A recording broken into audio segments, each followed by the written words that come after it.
காலத்தின் கைகளில் அந்த பிற மொழிகளை விட்டு விடுங்கள்.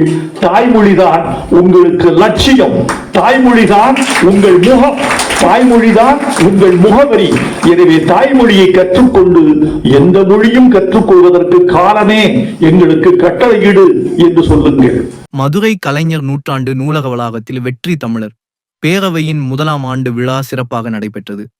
இதில் கவிஞர் வைரமுத்து சிறப்பு விருந்தினராக கலந்து கொண்டு உரையாற்றினார்.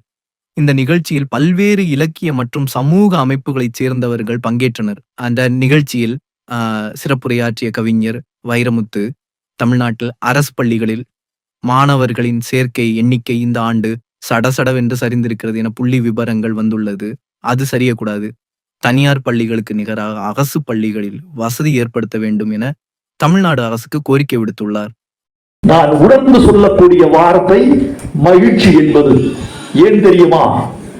மாநகராட்சி பள்ளி மாணவர்கள் மேடைக்கு வந்து பரிசு பெற்ற பொழுது இவர்கள்தான் நம்மவர்கள், இவர்கள்தான் நம் உறவினர்கள், இவர்களின் பெற்றோர்கள் தான் நம்முடைய பங்காளிகள் என்று நான் நினைக்கிறேன். பணக்காரர்கள் படிப்பதற்கு லண்டன் இருக்கிறது, பணக்காரர்கள் படிப்பதற்கு மாஸ்கோ இருக்கிறது, டெல்லி இருக்கிறது, சென்னை இருக்கிறது. எங்கள் ஏழை மாணவர்கள் கல்வி கட்டணம் கூட செலுத்துவதற்கு வாய்ப்பில்லாத எங்கள் அடித்தட்டு மக்கள் மாநகராட்சி பள்ளியை, அரசு பள்ளியை நாடுகிறார்கள்.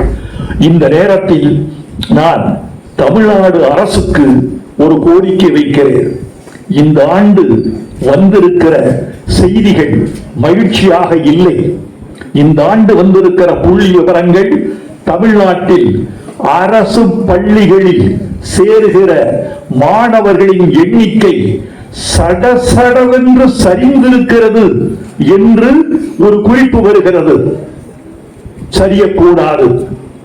தனியார் பள்ளிகளில் என்னென்ன வசதிகள் உண்டோ, தனியார் பள்ளிகளில் எந்தெந்த ஆசிரிய பெருமக்கள் உயர்ந்தவர்களாக இருக்கிறார்களோ அந்த வசதி, அந்த கல்வி தரத்தின் உயர்வு, சுற்றுப்புற சூழலின் நேர்த்தி, அங்கு வாழ்கிற பிள்ளைகளுக்கும் ஆசிரியர் பெருமகளுக்கும் சுகாதார பாதுகாப்பு, இவைகளை அரசு பள்ளிகளிலும் மாநகராட்சி பள்ளிகளிலும் ஏற்படுத்தி கொடுப்பதுதான் ஓர் ஆட்சியின் முதல் கடமை என்று நான் உறுதியாக நம்புகிறேன். நான் வடுகபட்டி அரசு பள்ளியை படித்தவன், பச்சையப்பன் கல்லூரியில் மேற்கல்வி பயின்றவன். இந்த நாட்டின் முதல் குடிமகனாக இருந்த அப்துல் கலாம் ஐயா அவர்கள் தமிழ் வழியில் கல்வி பயின்றவர். தமிழ் என்ன இருக்கிறது என்று கேட்கிறீர்களே, தமிழில் ஒரு ஜனாதிபதியே இருக்கிறார், தமிழில் வரலாறு இருக்கிறது. தமிழை குறைத்து சொல்லக்கூடிய ஒரு சமூகம் இருந்தால் அந்த சமூகம் அழிந்தே போகட்டும். தாய்மொழியை இழக்கிற சமூகம் இந்த நாட்டுக்கு தேவையில்லை. தாயை மதிக்கிறவனும் தாய்மொழியை மதிக்கிறவனும் மரபுகளை காப்பாற்றுகிறான் என்று பொருள். ஆகவே தோழர்களே, தாய்மொழியை நாம் கற்றுக்கொள்ளவும் தாய்மொழியை அறிவை பெற்றுக் கொள்ளவும் கடமைப்பட்டவர்கள். நீங்கள் எந்த மொழியையும் கற்கலாம். வைரமுத்து சொல்கிற இந்த வார்த்தையை நீங்கள் வரிக்கு வரி பின்பற்றலாம். நீங்கள் எந்த மொழியையும் கற்றுக்கொள்வதற்கு உங்களுக்கு உரிமை இருக்கிறது. தாய் மொழியை கற்ற பிறகு கற்க வேண்டும் என்ற கடமை இருக்கிறது. தாய்மொழிக்கும் பிற மொழிகளுக்கும் என்ன வேறுபாடு என்று என்னை கேட்டார்கள். நான் சொன்னேன், தாய்மொழி என்பது உன் கண்ணை போன்றது, பிறமொழி என்பது உன் கண்ணுக்கு அணியும் கண்ணாடி போன்றது. கண் இல்லை என்றால் கண்ணாடி எதற்கு? கண்ணே இல்லையெனில் கண்ணாடி என்ன செய்ய போகிறது?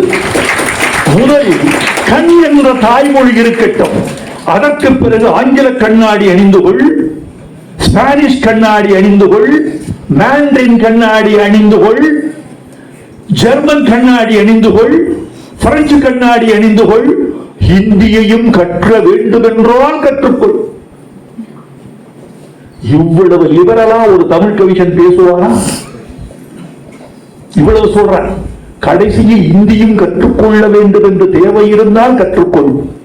நான் சொல்லுகிறேன், ஹிந்தி தேவை வரும்போது நீங்கள் கற்றுக்கொள்ளலாம். இதை ரொம்ப தெளிவாக சொல்றேன். ஊடகத்து நண்பர்கள் பல பேர் வந்திருக்கிறீர்கள். இது ஒரு அழகான மேடை.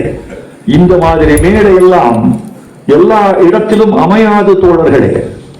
மிக கற்றவர்கள் இந்த மேடையில், மிக கற்றவர்கள் முன்வரிசையில், தமிழ் இனம் முன்னால் எல்லாம் 12 வயசு 15 வயசு 18 வயது. இந்த ஒட்டுமொத்த சபையின் வயதை நான் எப்போதும் கணக்கு போடுவேன். கணக்கு போடுகிற போது இந்த சபையின் வயது 65 என்றிருந்தால் அதற்கு வேறு பேச்சு. இந்த சபையின் வயது 70 என்றிருந்தால் தத்துவ பேச்சு. இந்த சபையின் வயது 40 என்றிருந்தால் இளமை பேச்சு. இந்த சபையின் வயது இன்றைக்கு ஒட்டுமொத்த இந்த சபையின் சராசரி வயது 19. இந்த 19 வயதுக்குள் நான் பேச வேண்டிய பேச்சு என் தலைமுறைக்கு லட்சியங்களை விதைப்பது, உண்மையை சொல்வது. ஏன் ஹிந்தி கற்றுக்கொள்ளும் தேவை இருந்தால் கற்றுக்கொள் என்று சொல்கிறேன் தெரியுமா? வடநாட்டிலிருந்து, அஸ்ஸாமிலிருந்து, மத்திய பிரதேசத்திலிருந்து இங்கு வந்து வேலை செய்கிறார்கள், தமிழ்நாட்டுக்கு வருகிறார்கள். அந்த மண்ணில் வேலை வாய்ப்பு இல்லாத இந்திய சகோதரர்கள் அவர்கள் வந்து இங்கே கார்பெண்டராக இருக்கிறார்கள், வெள்ளை அடிக்கிறார்கள், கட்டடம் கட்டுகிறார்கள், உணவகத்தில் வேலை பார்க்கிறார்கள். அவர்கள் இங்கு வந்தபோது தாய்மொழி மட்டுமே அறிந்தவர்கள். கோயம்புத்தூரிலும் திருப்பூரிலும் தான் அவர்கள் எண்ணிக்கை அதிகமாக இருக்கிறது. இந்த கருத்தை மேலிடங்கள் ஆய்வு செய்து கலாச்சார வீழ்ச்சி வராமல் பார்த்துக் கொள்ள வேண்டும் என்பதற்காக நான் சொல்லுகிறேன். இந்தியன் எங்கே சென்று வாழவும் உரிமை உண்டு. இந்திய இறையாண்மை அதை அனுமதிக்கிறது. இந்திய அரசமைப்பு சட்டம் அதை அனுமதிக்கிறது.